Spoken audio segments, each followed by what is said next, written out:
Hello and welcome back to the DIY garden room build part 5. Previous episodes we've looked at things like fitting the insulation, finishing the cladding and the doors, making the walls good with plaster and drywalling, and also fitting a wood burning stove. In this part I'm going to focus on doing some tiling of the concrete floor and also looking at some finishing touches. So this is the last of the series of building the garden room. Hope it's useful to you. So I just thought I'd show you what I've been up to today. I've been doing one of the last little jobs that's left to do, and that is putting the tiles down on the floor. Let's have a look.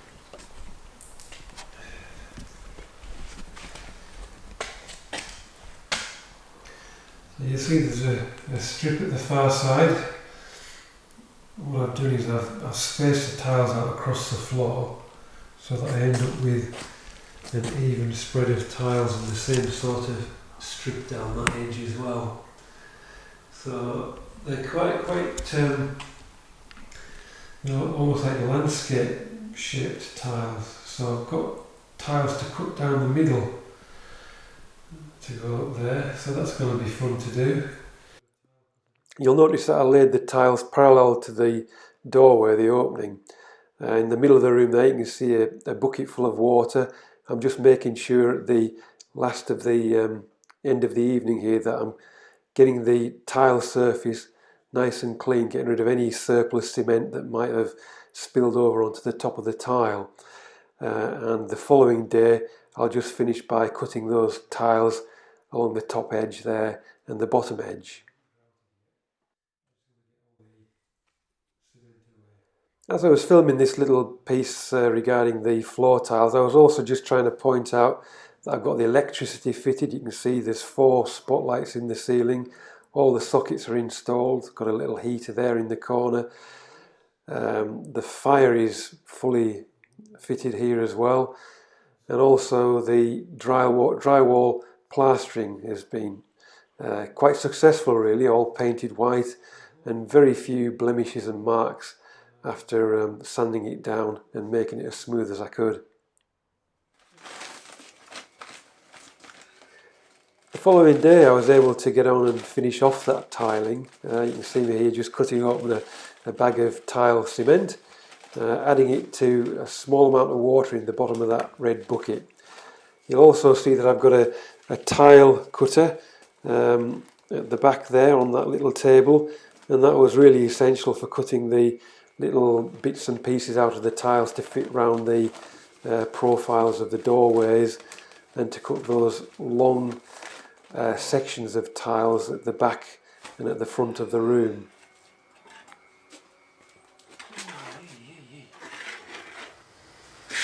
So I got the tile cement and plunked it onto the floor in even little heaps along the back row there where the tiles are going to go, and spread the cement out. Just to note that this is going straight onto the concrete floor that I laid several months ago now. But before I did the tiling, I sealed the concrete floor with a mixture of SBR bonding and water, just to make sure that the floor wasn't dusty and friable, and the tile adhesive would have the best chance of adhering to the floor. Here you can see I'm using a notch spreader to make sure that I get an even layer of tile adhesive. Right, try that. Putting the cut edge against the back wall. Let's just give that a go.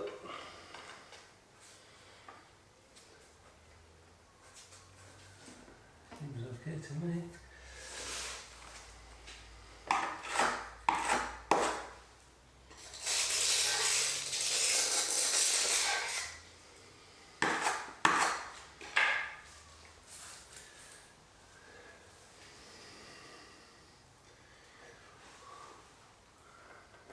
Put some little spaces in.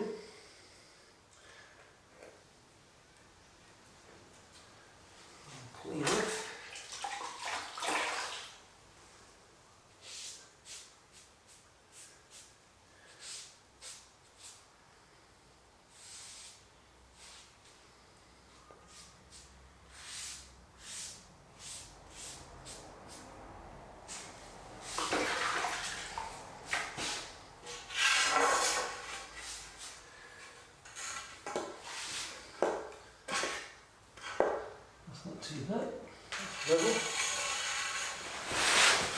So that's it for the tiling. This is the last little bit that's gone in. I've left a 3mm gap between the tiles, use these little spacers. So what I'm going to do next is give everything a clean up once this is all set, and then do the grouting. I know that the tile cement is set hard. I'm just doing the grouting.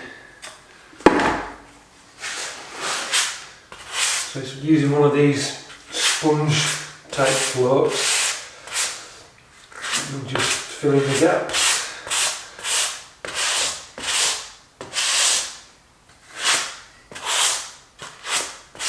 Plenty of stuff in.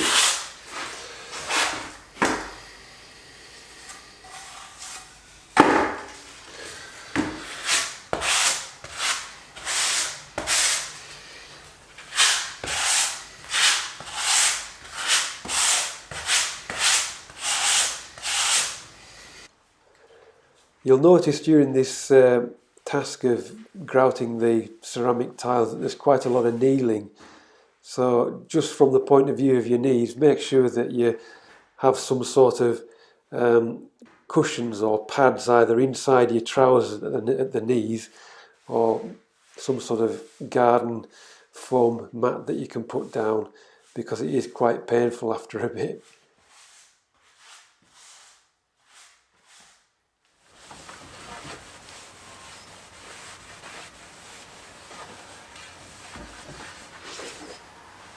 So a year or so back I got a piece of marble, I think it is, a marble top from looks like an antique piece of furniture, maybe a dressing table or something like that.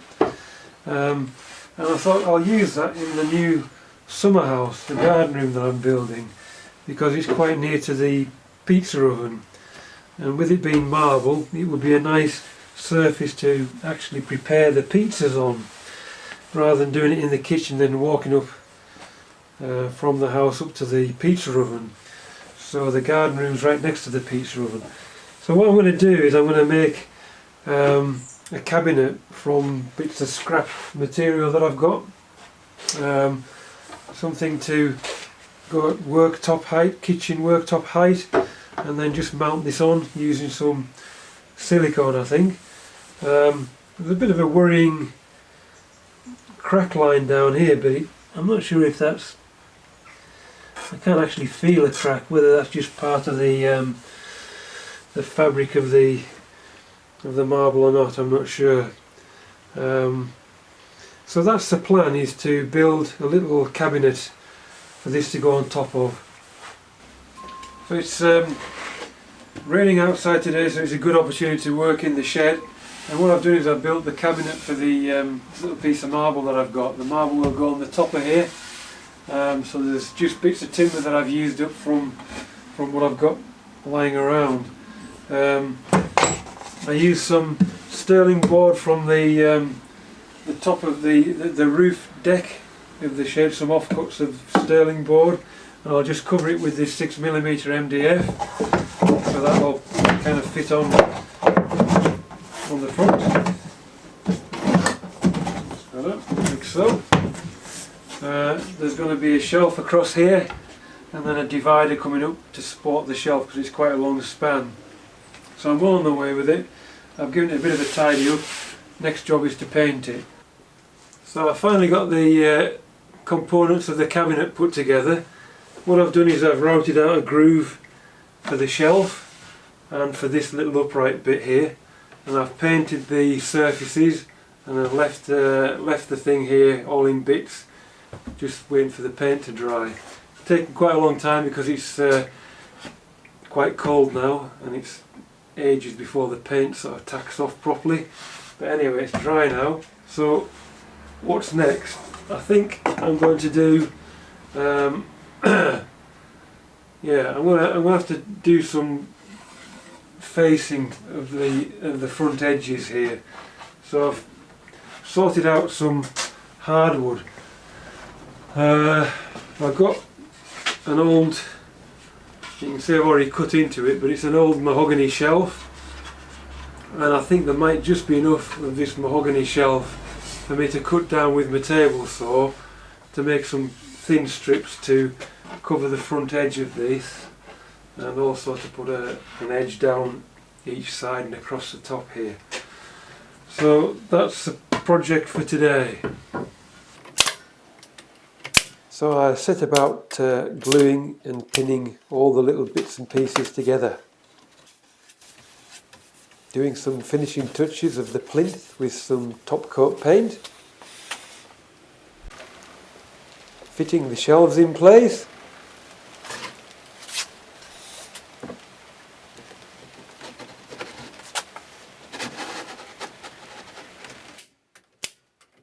Pinning the back on.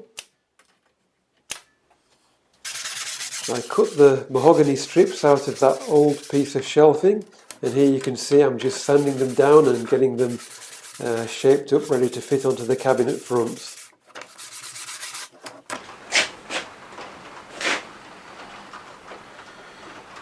Should be alright, just some glue on there.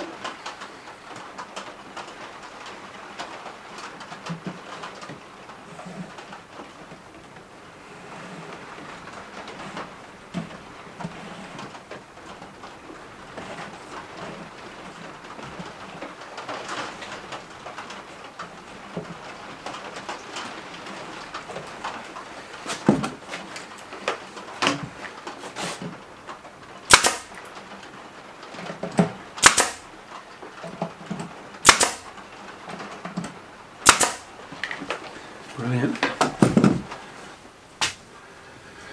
So I'm just using a microcrystalline wax. I have it in my wood turning box when I'm turning bowls and things like that.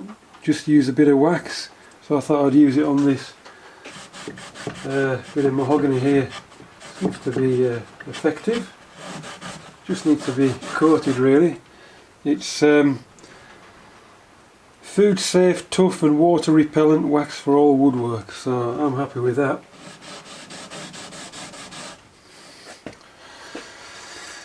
I suppose I have mixed feelings about using this mahogany for the trim pieces here, but it's an old bookshelf that I must have acquired some time ago, and it's been in my offcuts of wood to be used at some future date. But it does feel a little bit like using ivory or something like that. Feels a little bit naughty really, with it being a rainforest timber, and who knows how much rainforest would have been stripped to get hold of this bit of mahogany. But I guess as I have it, I might as well use it, and it is really, really nice stuff when you put some wax on it.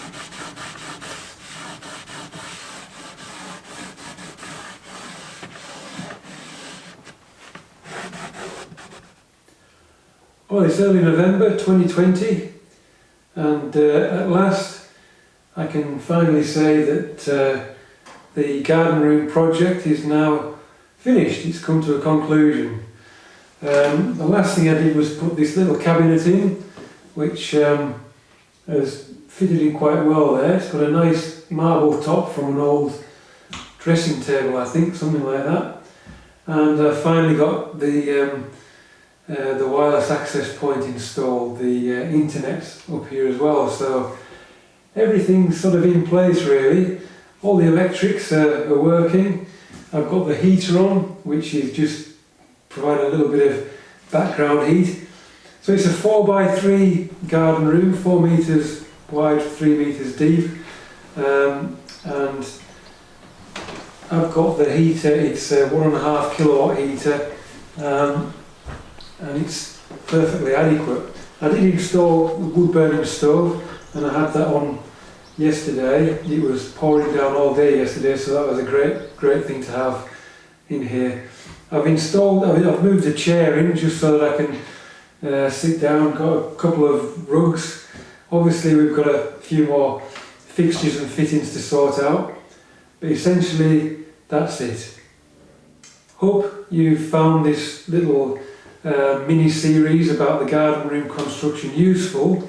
If you have, please give it a thumbs up, and if you found any value in these videos, please consider subscribing for future content. Thanks a lot, and bye for now.